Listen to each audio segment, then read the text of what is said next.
I'm Vicki Luann, and this is Shattered but Unbreakable. This episode is part of the Take It Back series, where we reclaim voice, truth, and power that was never lost, just buried. This is not a mythology podcast. This is a reclamation. For centuries, women's stories have been rewritten, their power reduced to seduction, their pain reframed as weakness, their truth buried under labels like crazy, dangerous, or too much. Medusa was not a monster. Cleopatra was not a temptress.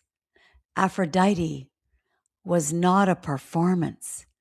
They were women whose power threatened systems that depended on their silence. This series is about the patterns that still exist today, how trauma is blamed, how visibility is punished, how desire is negotiated away, and how women are taught to participate in their own containment. We are done with that. In this series, we tell the truth about power, about presence, about what happens when women stop shrinking to keep others comfortable. This is not about going back. This is about taking back what was always yours. Welcome to Take It Back. Up until now, Medusa has been harmed, violated, blamed, and contained. But systems don't stop at containment. Eventually, they eliminate what they cannot control. And to do that, they create heroes. Enter Perseus. Perseus is not sent to understand Medusa. He is not sent to hear her story. He is not sent to witness what was done to her. He is sent to remove her. And the way he does it tells us everything. Perseus is given tools, not courage, not integrity. Tools. A polished shield. A blade designed for one clean strike.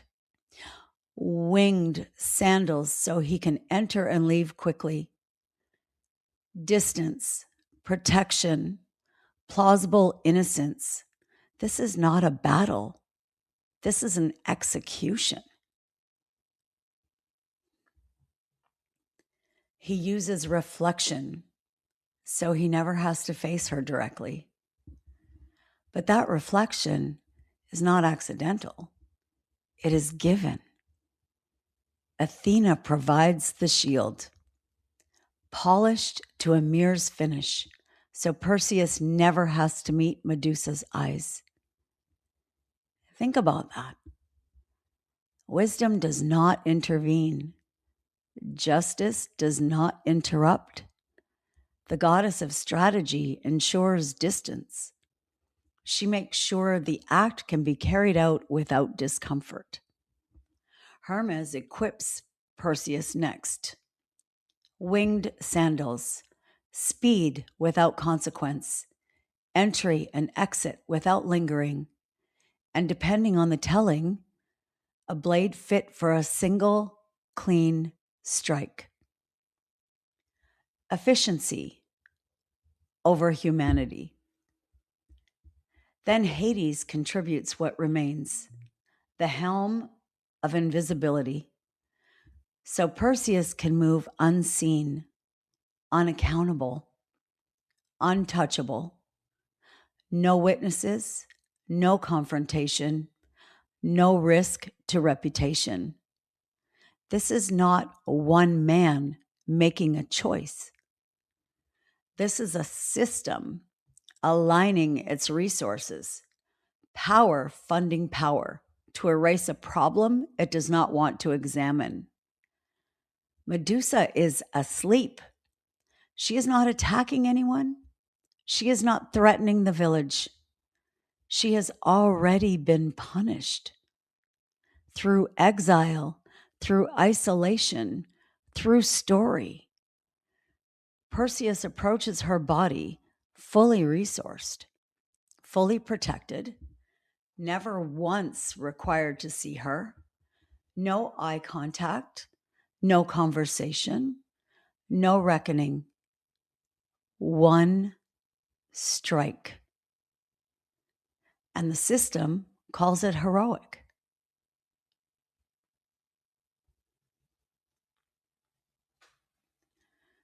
This is how sanctioned violence works.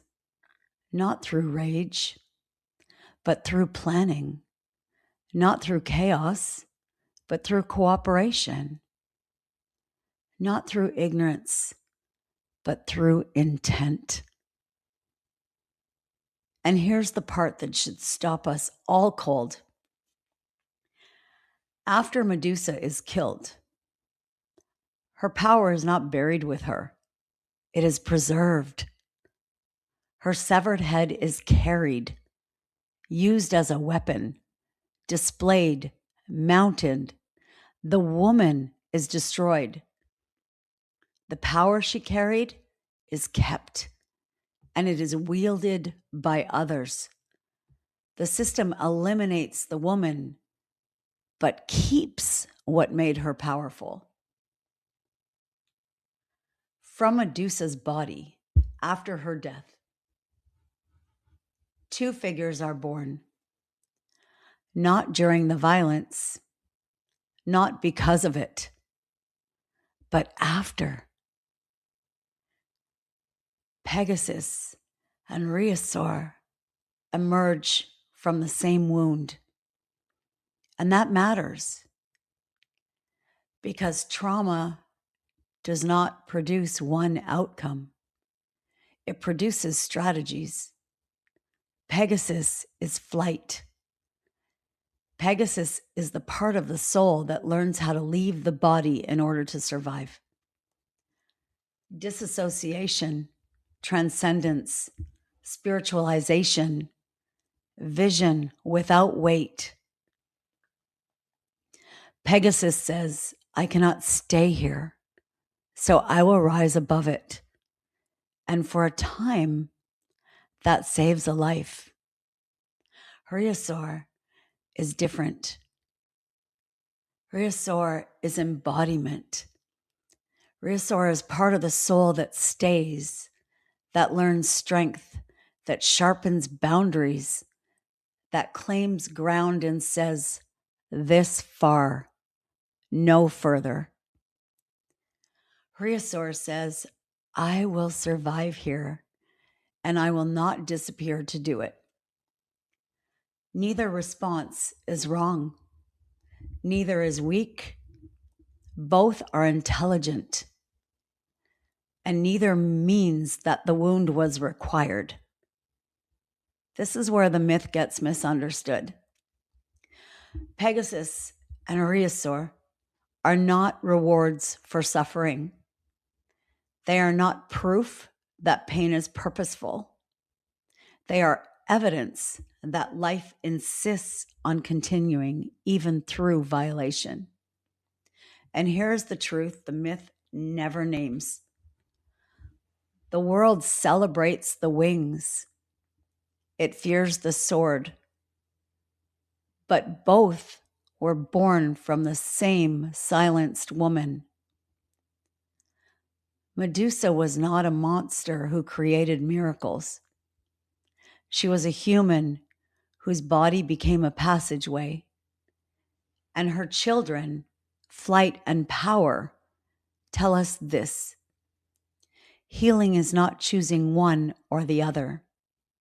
Healing is learning when to land and when to stand. If you've ever been cut out, pushed aside, or erased while watching others benefit from what you built, That's not coincidence. That's Perseus. The hero never looks at her, because if he did, the story would fall apart.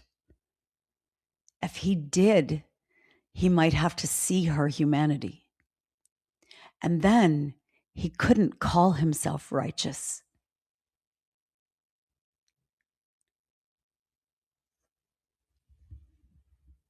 Next episode, we finish this arc. We talk about why Medusa's face ends up on shields and armor, why the symbol survives today, and what it means when the very image meant to terrify becomes protection. Because this is where reclamation begins. This is Take It Back.